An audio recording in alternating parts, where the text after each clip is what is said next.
Ooh boy, we vibin'. It's Neblime versus jakulangski. We already saw one of these badass games pretty recently. It's time to check another one out. This is on Germination. It's a classic map. Classic in the sense that it's been around for a little bit. It's by BiddyB. I actually don't know if there have been any changes to the map structure, and it looks like indeed there have. A biotic bastion blocks the way to this island base here in the lower end, so that will force you to, kill it to take optimal position on your town center there. Although you can, of course, just drop the ministry behind it or below it, it looks like. There's actually a lot more build space up top. That seems like an asymmetry that might need to be fixed later. Anyway, glad to see old maps getting revisited every now and then. That's very cool. Now, jakulangski is our Vivid Orange Zerg in the bottom right. Oh no, he's tomato. Jack, that's red. Neblime is in the top left. He seems to be our... Is this Sunglow? No, it's magma. Damn. That's a rough color to guess on Protoss. I've never seen it before on Protoss, I feel like. But either way, a magma versus tomato, that's going to be one hot tamale. And we do indeed have some jack attack going on there. I am looking forward to seeing how this one goes, because replays between these fellas are almost always, like when I'm casting them and I see one game submitted, I'm guessing we're going to be here for a while. So while we're here, while we're hanging out, while we're just checking out Cosmonarchy, I wanted to just issue a little bit of a PSA. We will be having a fun weekend event this weekend, and every other weekend, it's every 2 weeks. Every 2 weeks, 14 days after this Saturday, we'll have another one. And we'll just keep doing that. So you can definitely expect to get some action there. We'll play some team games, some silly games, play some faction wars maybe, now that we're getting more faction stuff in, who knows. Definitely play some non-standard, like, I don't think I'll have like a scenario map that's like co-op versus AI with a spectator or anything, but maybe something like that could be something that we do. Who knows? When I say I don't think I'll have that, I mean I don't think I'll have it in time for this weekend, but maybe the next time, right? Always been looking to continue improving things related to those custom game modes that we have, and we've seen a lot of. So definitely something I wanted to just point out, and yeah, check it out. Check out Cosmonarchy, join our Discord server, etc., etc. Now, this is a Legionnaire spam from Mr. Neblime. He will be going for a 4-gate. He did this versus Hamster and actually beat him in the upper final. I believe it was the final game of their set on Paradise cross spawns, avenging jakulangski yet again. Even though Hamster didn't... Oh, did Hamster defeat Jack? I feel like Hamster fought against Jack at some point. But I can't, for some reason, I'm not 100% sure if that's true. Because Hamster didn't play in the qualifier. Anyway, either way, Jack is going to scout out with an Avaleth. He's going to see 4-gate. He's going to see all these Legionnaires, and he's going to say, oh, I'm in danger. Jack has gone for an expansion after his, Pool, Larvosk, etc. It was Kagrant, Pool, Larvosk, and then there's another Kagrant coming out over here. So he will be going ahead and making a bunch of Zeths. He's going to go ahead and turn this into a Larvosk despite the sheer number of Legionnaires and Gateways that he has scouted. So that's a little bit bold of him. Let's see what happens as it's a Vornath pond on the way.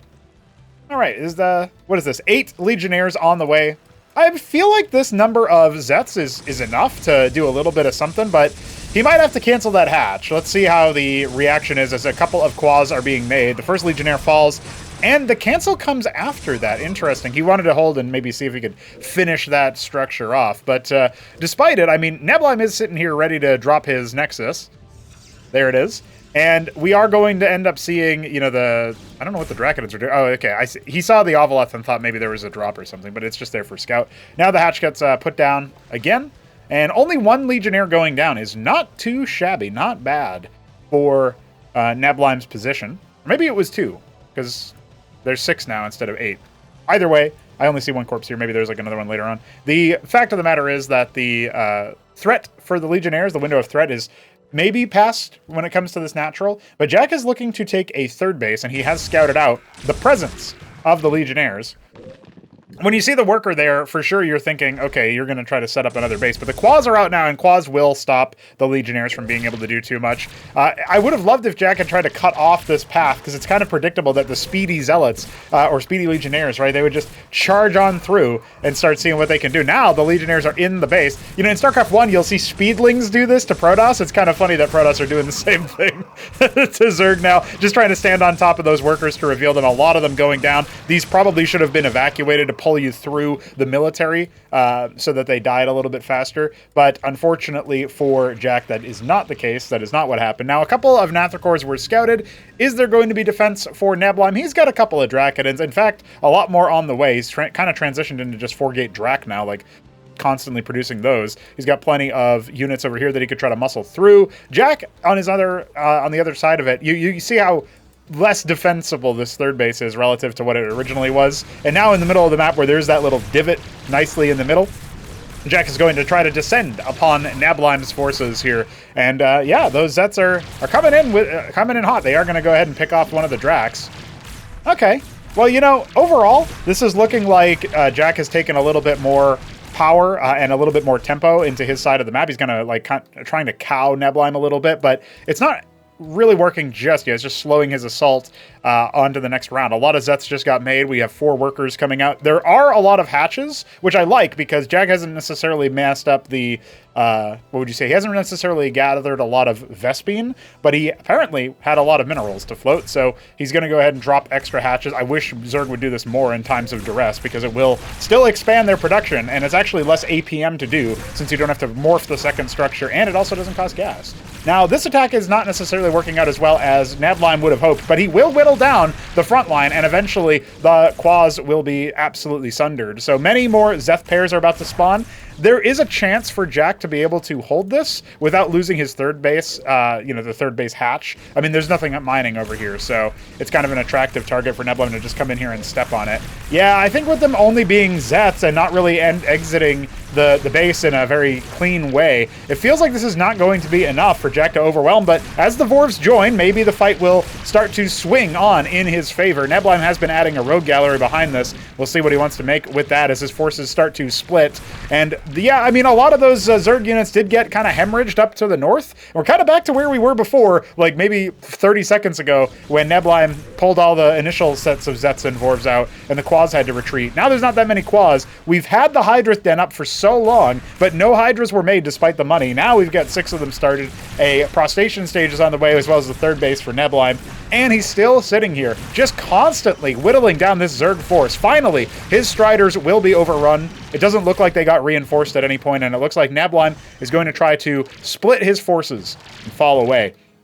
Now, as he retreats through the middle of the map and a couple more stragglers are gotten, he does have enough gateway units here at his choke to at least attempt to defend. The Ovolith coming back in might actually pull the Drakidins for a response. And yeah, I think with all these Zets coming out, it feels like this Nexus is going to need to be canceled. Yeah, there it is. Neblime might have tried to hit that, but you don't care about throwing away these pool units at this point for Jack. So I think maybe the writing was on the wall. Now, that being said, the fact that those pool units survived for so long, allowing the Hydras to catch up, none of those have even gone down. Now the Striders are focusing in on them, and this will be taken care of. Neblime will hold just fine, but that was pretty scary.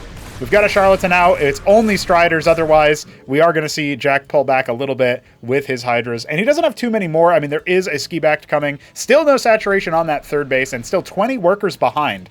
But he has the third base up and ready to be saturated at some point, whereas Neblime is stuck on 2 bases. So I just want to point out that at this point, Neblime does have the superior economy, but he is starting to pretty quickly actually deplete his minerals in the main base. Check that out. Once again, trying to pressure this Hacharosk here at the third, but only 2 Zealots for a front line. The Charlatans are going to be good money, but the Hydras can definitely try to snipe them down, and really they're making mincemeat out of these Drakidins as it stands. You can see what a difference it is, not just in mobility of the army, but in terms of the burst damage that Hydras provide relative to something like what Neblime has been fighting against this whole time with Quas. No, not going to happen. The Charlatan goes down. Drakidin is soon to follow. And yeah, it does feel like once again, I mean, this is a pretty back and forth game, right? Once and for all kind of thing. But the Pariah is out now, and it was recently buffed with 100 extra HP. We'll see if it ends up holding the line. Its shields are already gone. Hey, it does provide that attack speed boost. That ends up being pretty big now that the shields are back up and Ecclesiasts have come out. Maybe we'll see it survive a lot longer. The Hydra's trying to focus it down. They need to start killing some of these other units. And yeah, okay, it looks like Neblime is going to be able to hold just fine.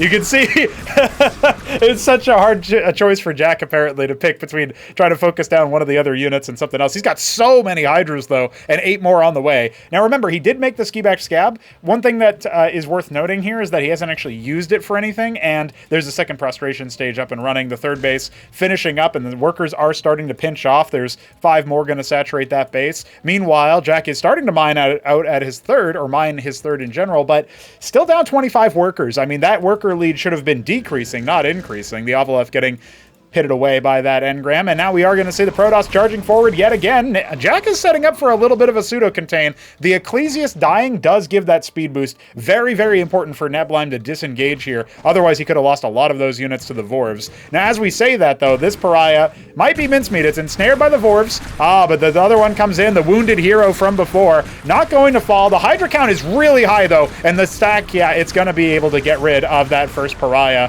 So much for that one. Still, though, so much ascension happening here, courtesy of the Pariah, and so much vengeance there coming out to speed up the Protoss army further into the fight. They are going to charge forward. Where is the focus fire from Jack? He could pick this Pariah. Finally, it will go down, but the Zealot count is still enough for the front line, and the Hydra count has been dwindled enough that, yeah, it's looking pretty good for Neblime now. Remember, he's just consolidating his advantage. The Ovaleth watching for a 4th base. He knows that there's no such thing, so he can go for that. Now, the Embassy did get made, and the Embassy does let you to make the Advanced Worker, the Artisan. You could maybe see that harvesting that back base a little bit faster. Not something that Neblime has considered, and it doesn't look like Jack is worried about it either right now. He's just trying to kill this damn Pariah that's constantly heckling his forces, but every time he strikes an Ecclesiast down, it's another escape for the rest of the Protoss army. And now tier 2 on the way here for Mr. Jack. All right. You love to see it. We are going to get into that mid-game. You know, the Pariahs are a tier 3 unit, but Protoss accesses their tech a little bit differently, right? I love to see the Rogue Gallery actually still being used. Even though initially it was just there to facilitate the prostration stage. You saw that Charlatan. We see Vagrants. Now, the Pariah, what is that, the 4th Pariah, 3rd Pariah, something like that? Coming on out here. Every time it kills a unit or a unit that was tagged by the Pariah dies, you see that red overlay upon the Protoss units. That's increasing their attack speed. A very important buff for these sustained fights, where Hydras are a little bit more about, you know, burst damage, charging in and picking. Kind of similar to Drakodins in a way, but if the Drakodins get that attack speed boost, suddenly they're a lot more powerful. Neblime is going to end up losing a Drakodin as he's setting up stuff back at home. And I thought I saw a random Protoss unit. Yeah, Vagrant's going to scout out the 6 o'clock position. He's going to see that. And what else are we going to see in response? Okay, he tries to pop out. Instead, he's just revealing that the Zerg is still at his doorstep. We are going to see the first couple of Protoss units fall relatively immediately. Now, Vorvikor rending the armor of the Pariah, that's actually a really big deal. And now the Envoy's out here, but it's got nothing to load up. A Matravel Nest on the way. Neblime's been pushed almost all the way back here.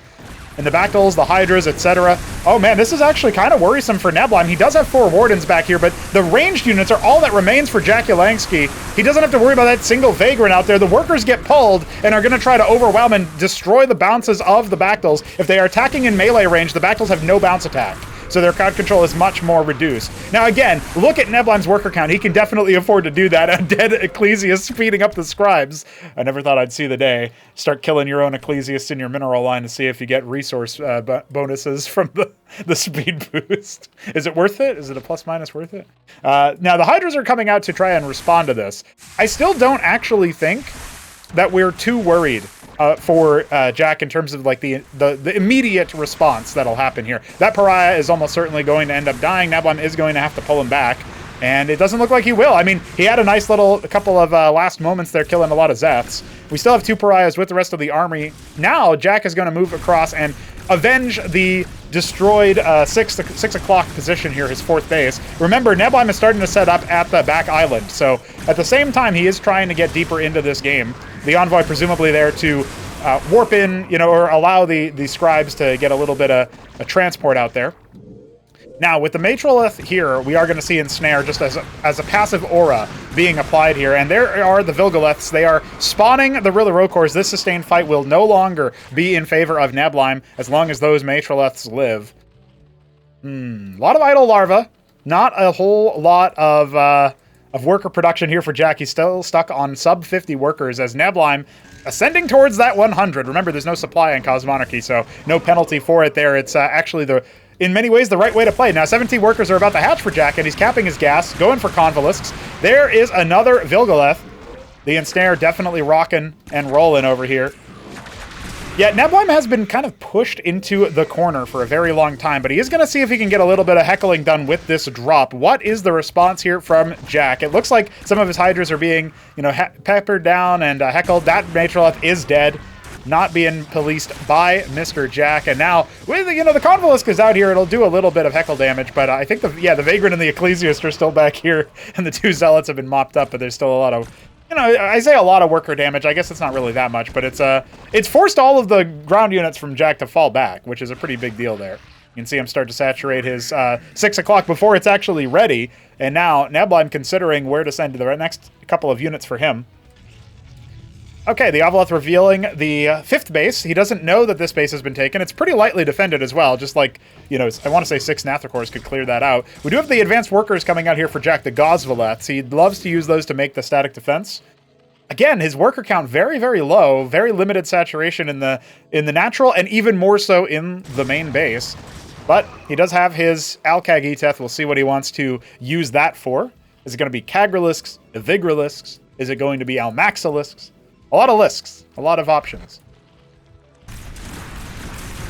A bunch of these Zets are just going to get mopped up immediately. They were waypointed to that 12 o'clock position where Neblime's 5th base is being established. But a lot of static defense are already coming online as well, so their window of opportunity is missed. Nice preempting of the attack there by Neblime. Call it Sixth Sense, or just call it his ability. He was just going to move around there anyway, and that's what happened. He's got a Demiurge coming from the Synthetic Synod. I love to see that. A couple of Sycophants, they do have that melee splash damage. I do like that a couple of Zethrakors were kind of just idling over here and ready to go, which is very nice. That Convolus could end up dying if he's not careful. It doesn't look like it will. So that will be taken care of. Now, at the same time, Neblime has powered forward and cleared out a lot of what is north of the 6 o'clock position for Jack, and now he's been forced back. There's a couple of Vilgaleths. They kind of, sort of, not really, block pathing, and so that's going to stop Neblime from immediately charging the ramp. A couple of Demiurges are out. You gotta watch out for those bad boys. They will take all of your melee units if you're not careful, if you can't focus them down. So yeah, I think the tech here is definitely too strong for Jack to deal with. We might be approaching the end of the game a little bit faster than we maybe expected, but I don't know. I mean, at the same time, at least the focus fire is coming out to clear some of these pariahs, and the Convolisk spawning the Rillarokors, it's helping them out a lot to, sort of slow the advance of Neblime's forces. A lot more Kagralisks just came up. I still don't think he's got enough to really do anything over here. He just killed one of his own Kagralisks because of some reason it was infected. And, he has cleared out a lot of the front line there. Turns out Ensnare is strong. Ensnare is very strong. Slowly setting up more static defense over here in the 6 o'clock, but he is down a base. No island for Jack. No 5th base for Jack. Neblime starting to cap his gases, knowing that he needs that extra Vespene income. He's going to keep rocking the Demiurge count until it gets too high, and he will be sending out a 3 Sycophant and Vagrant drop. The Gosvaleths are chasing away the Zealot so that they can take this base, which is very amusing to me. And the Matroleths have been stolen! Oh, look at that! Well, suddenly I have the Ensnare. I have the high ground. There you go, Neblime rocking his Zerg. You saw the Kagralisks trying to pick that off. It lives with 13 health. And yeah, I mean, whew, that's a tough one. You don't want to leave your spellcasters high and dry. Your caster units are very important, and apparently your opponent is just fine to take them. So those ones will indeed be instrumental, I would say, in sabotaging jakulangski's army. I'm wondering how he plans to try to survive this. I mean, he's got 40 Zethrakors in production, 2 Convolisks. He needs, like, way more than just that, And that's really the rough part. It looks like maybe he's thinking about the Zoroustalath. He's got his Evigralisks out, but those are going to be taken care of pretty soon. They're pretty meaty boys. They'll survive a bit, and the Demiurge will take them. Oh no, the Envoy. Scouts out that there's no back base there taken by his opponent. He did drop over here, but of course the static defense helped clear them out quite a bit. All right, a 6th base on the way for Neblime, taking top right. Rocking and rolling here. And you know what? Jack is happy to go ahead and drop a hatch somewhere over here in the bottom left, but the Zealots are here to expose that plan, and they'll probably die to the Gosvaleths, but, you know, it is what it is. Oh no, the stolen Avigralisks. I think Jack wants to ensnare it, but he needs to kill him first. Yeah, Neblime is getting ready to just absolutely destroy the bottom left base here. His Zealots almost got it, actually. A bunch of these units are going to come in here and cancel everything in the top right, but at the same time, your bottom left base is out too, my friend. The Vagrant has been freed. He wants us to know that. And... oh my god! The Avigralisks are in your base! Jack has been overwhelmed. He's got a lot of workers idling here at 6 o'clock, but he needs a whole army idling here at 6 o'clock. Finally, he's going to start to get rid of these turncoat Avigralisks. But look at what's over here.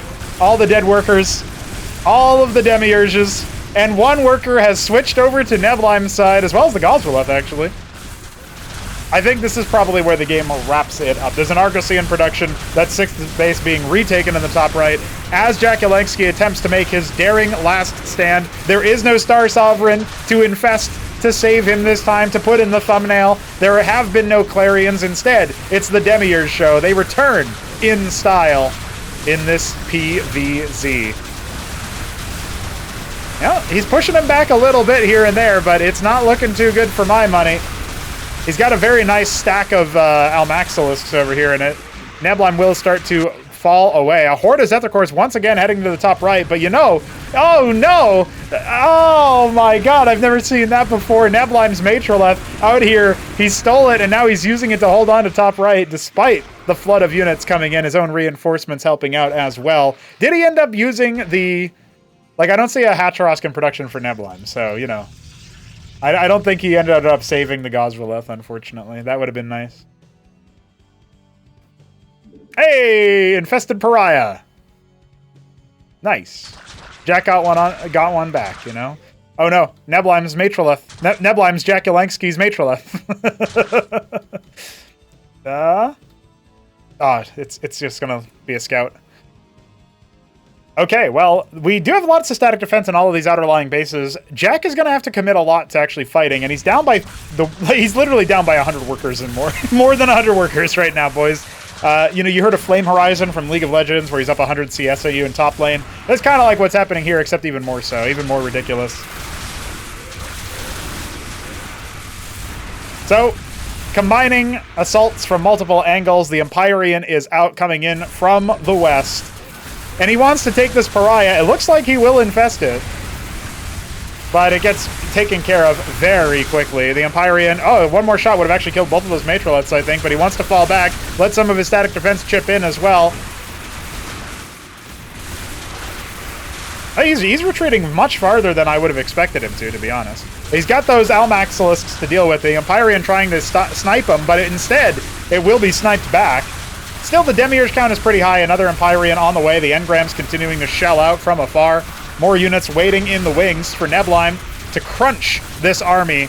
And the Empyreans are great for anti-air splash. You know, the Almaxilisks were not a bad call. You want to use them in conjunction with the Matroleths to ensnare and kill individual Demiurges. But now we just have a whole lot of splash damage for him to contend with. And at the same time, a single Drakodon is being overwhelmed by a horde of workers. That was more entertaining than whatever's happening up here. Over here in the third base for Neblime, he's going to go ahead and hold just fine. One of his engrams is unpowered, admittedly, but there's a potentate out, and when the potentate comes out, you know it's serious business, boys. I like the little tickling that the Avigralisk is doing to the pariah every now and then. Reinforcements coming in from Jack. Feels like it could be his final push. You know, he did reestablish 6 o'clock, and it wasn't taken just yet. No, not the infested pariah. I mean, Demiurge. Oh, no. Well, that could actually be a pretty big problem, but thankfully for Neblime, he ends up sniping it with the Potentate and the Empyrean. Not going to allow jakulangski to use mind control against him. And the reinforcements come out. That stolen Matrolef continuing to provide a ton of value. Just passively gives you that aura of ensnare whenever you're near it. Your attacks, any unit near it, will have their attack supply ensnare, which is very, very nice, obviously. So I do recall, actually, I think this was the replay that Neblime mentioned the game had been over for a while, but at least it was some cool back and forth or something.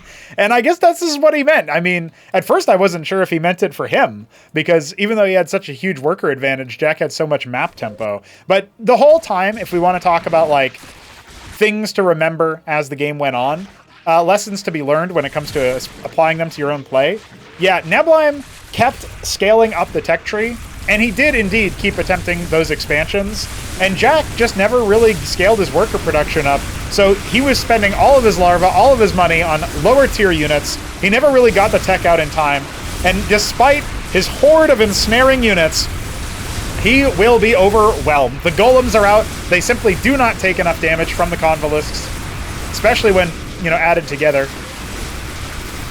And it is going to be a slow but steady crawl forward.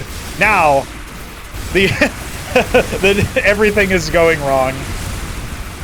Where's that Matrolith, by the way? Did it get sniped? No, it's just still hanging out over there. Okay.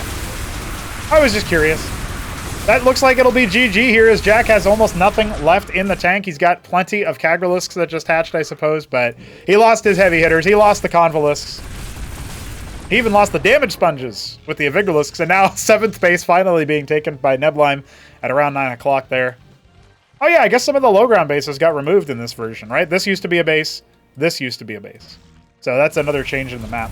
I think I approve of that change. Although, I mean, I guess I'm indifferent to the change is how I would say. It's fine, yeah. GG there called. Jack is going to go ahead and concede. Neblime is our champion in this game.